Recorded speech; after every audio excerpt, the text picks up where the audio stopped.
আসসালামু আলাইকুম ওরহমাতুল্লাহ। আশা করি মহান আল্লাহ রাব্বুল আলামিনের অশেষ মেহেরবানিতে আপনারা সবাই ভালো আছেন। প্রিয় দর্শক, সকল প্রকারের রোগ ব্যাধির উৎস ও এই সকল রোগের নিরাময়ের কথা আল কোরআনের বিভিন্ন আয়াতে স্পষ্ট ও উৎসচ্ছন্নভাবে বলে দেওয়া হয়েছে। এইসব আয়াতকে বলা হয় আয়াতে শিফা, অর্থাৎ রোগ নিরাময়ের আয়াতসমূহ। সুবহানাল্লাহ। এর মধ্যে সূরাতুল ফাতিহার কার্যকারিতার কারণে এর একটি আলাদা নামকরণ করা হয়েছে, আর তা হচ্ছে সূরাতুল শিফা। সূরাতুল শিফা বলতে সূরাতুল ফাতিহাকে বোঝানো হয়। আল্লাহু আকবার। যাই হোক প্রিয় দর্শক, আজকে আমরা সূরাতুল ফাতিহার সাথে সূরাতুল ইখলাস এবং আয়াতুল কুরসির সমন্বয় একটি বিশেষ আমলের পদ্ধতির কথা আপনাদেরকে জানাবো। যে আমলে আপনারা যে যে উপকারিতাগুলো পাবেন তা সংক্ষেপে বলে রাখছি। 1 নাম্বার, আপনার যাবতীয় সমস্যা যেমন রোগ শোক বালা মুসিবত অভাব দরিদ্রতা ইত্যাদি ইনশাআল্লাহ আল্লাহ রাব্বুল আলামিনের মেহেরবানিতে আল্লাহ দূর করে দিবেন। 2 নাম্বারে হচ্ছে আপনার ঘুমের মধ্যে কোনো খারাপ স্বপ্ন আসবে না বা কোনো ভয়ানক স্বপ্ন দেখবেন না। যে স্বপ্ন আপনার কাছে আপত্তিকর মনে হয় সেই স্বপ্নটির হাত থেকে আল্লাহ আপনাকে রক্ষা করবে ইনশাআল্লাহ। 3 নাম্বার হচ্ছে ঘুমের মধ্যে যাদের প্রায়শই বোবা ধরে তাদের এই সমস্যা থেকে পরিপূর্ণ মুক্ত হয়ে যাবেন ইনশাআল্লাহ। বোবাই ধরার মানে হচ্ছে হঠাৎ করে ঘুমের মধ্যে এমন ধরনের ভয়ানক স্বপ্নের ব্রেক খাওয়া যে আপনি চাইলে স্বপ্নের দের থেকে কেটে উঠে পারছেন না, হাত পা লড়াতে পারছেন না। ইনশাআল্লাহ এই আমলের মাধ্যমে আপনি এই সংকট থেকে মুক্তি পাবেন আল্লাহ তাআলার রহমতে। যাদের অস্বাভাবিক স্বপ্ন দোষ হয় তাদের এই সমস্যার সমাধান হবে ইনশাআল্লাহ। 5 নাম্বার হচ্ছে নিয়মিত ঘুমের আগে এই আমলটি করলে দুশ্চিন্তা থাকবে না এবং বিপদ আপদ কম আসবে ইনশাআল্লাহ। 6 নাম্বার হচ্ছে সকালে ঘর থেকে বাইর হওয়ার আগে পরিবারের সদস্যদের এটি পরে ফু দিলে ঘর থেকে বের হলে আল্লাহ বিপদ আপদ বালা মুসিবত আসমানি বালা জমিনি বালা যে কোনো প্রকার মুসিবত থেকে পরিবারকে হেফাজত করবে। 7 নাম্বার হচ্ছে আল্লাহ শয়তান থেকে হেফাজতে রাখবে। দরিদ্রতা কমে যাবে, মনের আশা পূরণ হবে, মনের সকল জায়েজ ইচ্ছা পূরণ হবে ইনশাআল্লাহ। নিয়মিত এটি পরে বাচ্চাদের বুকে ফু দিলে বদজিনেরা বাচ্চাদেরকে ভয় দেখাতে পারবে না এবং বাচ্চারা হঠাৎ হঠাৎ চিৎকার দিয়ে উঠার সমস্যা সমাধান হয়ে যাবে। গর্ভবতী মহিলারা ঘুমানোর আগে এবং ঘুম থেকে উঠার পর নিয়মিত এটি পরে পেটে ফু দিলে ইনশাআল্লাহ আল্লাহ রাব্বুল আলামিনের এবং শেষ মেহেরবানিতে গর্ভের সন্তানকে আল্লাহ হেফাজতে রাখবে। নিঃসন্দেহে মহান আল্লাহ তাআলা অনেক দয়াশীল। এজন্য মা বোনদের যে কোনো অপবিত্রতা এবং শারীরিক সংকটে আল্লাহ রাব্বুল আলামিনের অশেষ মেহেরবানিতে এই দোয়ার মাধ্যমে আমল করে ফু দিলে আল্লাহ তাআলা কষ্ট কমিয়ে দিবে এবং আল্লাহ তাআলা আমলকারীদের জন্য আল্লাহ জান্নাতে একটি প্রাসাদ তৈরি করবে। সুবহানাল্লাহ।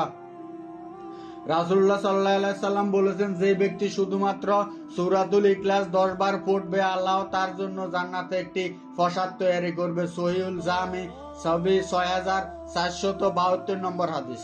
এছাড়াও তিনি আরো বলেন, সেই আত্মার কসম যার হাতে আমার জীবন, এই সূরা সমগ্র কোরআন অর্থাৎ সূরাতুল ইখলাস সমগ্র কোরআনের 1/3 সমান। সুবহানাল্লাহ। বুখারী 4645 নম্বর হাদিস।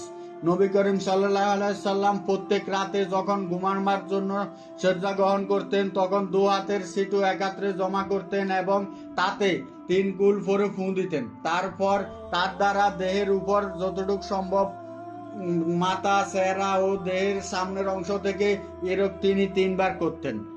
বুখারী 4739 নম্বর হাদিস।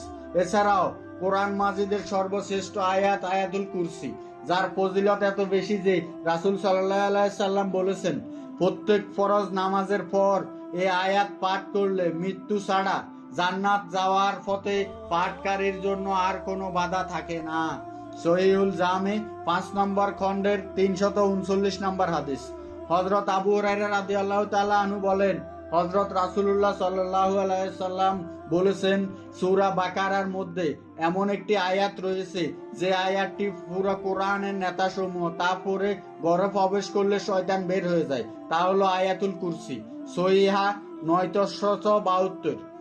রাসূলুল্লাহ সাল্লাল্লাহু আলাইহি সাল্লাম বলেছেন, এই সূরা ফাতিহা কোরআনের সর্বাধিক মর্যাদাপূর্ণ সূরা। তাওরাত জাবুর ইনজিল কোরআন কোন কিতাবে এই সূরার তুলনীয় অন্য সূরা নেই। বুখারী মিশকাত 2142 নম্বর হাদিস। হযরত আবু সাঈদ খুদরি রাদিয়াল্লাহু তাআলা আনহু বলেন, একবার এক সফরে আমাদের এক সাথী গোত্রপতিকে শুধুমাত্র সূরা ফাতিহা পড়ে সু দিলে বীজ জারেন, সাপের বীজ জারেন এবং তা সুস্থ হয়ে যান। বুখারী শরীফ 5405 নম্বর হাদিস। হযরত রাসূল করিম সাল্লাল্লাহু আলাইহি সাল্লাম কসম করে বলেন, যার হাতে আমার জীবন মরণ, আমি তার শপথ করে বলছি, সূরা আল ফাতিহার দৃষ্টান্ত তাওরাত, ইনজিল, জবুর ও প্রভৃতি অন্য কোনো আসমানে কিতাবে তা নেই। এমনকি পবিত্র কোরআনেও এর দ্বিতীয় বা সমতুল্য কোনো আয়াতের সূরা নেই। সুবহানাল্লাহ। ইমাম তিরমিজি ও আবু হুরায়রা রাদিয়াল্লাহু আনহু থেকে বর্ণনা করেছেন যে হুজুর সাল্লাল্লাহু আলাইহি সাল্লাম আরো বলেছেন যে সূরাতুল ফাতিহা প্রত্যেক রোগের ঔষধ বিশেষ। তো যাই হোক প্রিয় দর্শক মণ্ডলী, আমরা আপনাদের কাঙ্ক্ষিত আমলটি সম্পর্কে এবার জানবো। তা হচ্ছে ঘুমানোর সময় পাক পবিত্র বিছানা শুয়ে ওযুর সাথে ডান হাত বুকের উপর রেখে 11 বার দুরুদে ইব্রাহিম পড়ে 3 বার সূরাতুল ফাতিহা, 3 বার সূরাতুল ইখলাস এবং 3 বার আয়াতুল কুরসি পড়ে পুনরায় আবারও আগের মতো 11 বার দুরুদে ইব্রাহিম পড়ে বুকের মধ্যখানে 3 বার ফু দিবেন। ইনশাআল্লাহ আপনি আজকের আলোচক ফজিলতগুলো অবশ্যই মহান আল্লাহর দয়ায় রহমতে লাভ করবেন। মনে রাখবেন, এই আমলটি করে ঘর থেকে বের হওয়ার আগে পরিবারের সদস্যদের ফু দিয়ে বের হলে আল্লাহ আপনার পরিবারকে হেফাজত করবে ইনশাআল্লাহ। আল্লাহ আমাদের সবাইকে বেশি বেশি নেক আমল করার তৌফিক দান করুক। আর খারাপ স্বপ্ন আসবে না, ভয়ানক কোনো স্বপ্ন দেখবেন না ইনশাআল্লাহ। আজকে আমলটি পর্যন্ত, আর আমলটি করার পাশাপাশি আপনারা 5 ওয়াক্ত নামাজ পড়ার চেষ্টা করবেন, কারণ নামাজ ব্যতীত আল্লাহ পাক রব্বুল আলামিনের দরবারে কখনো কোনো আমল কবুল হয় না।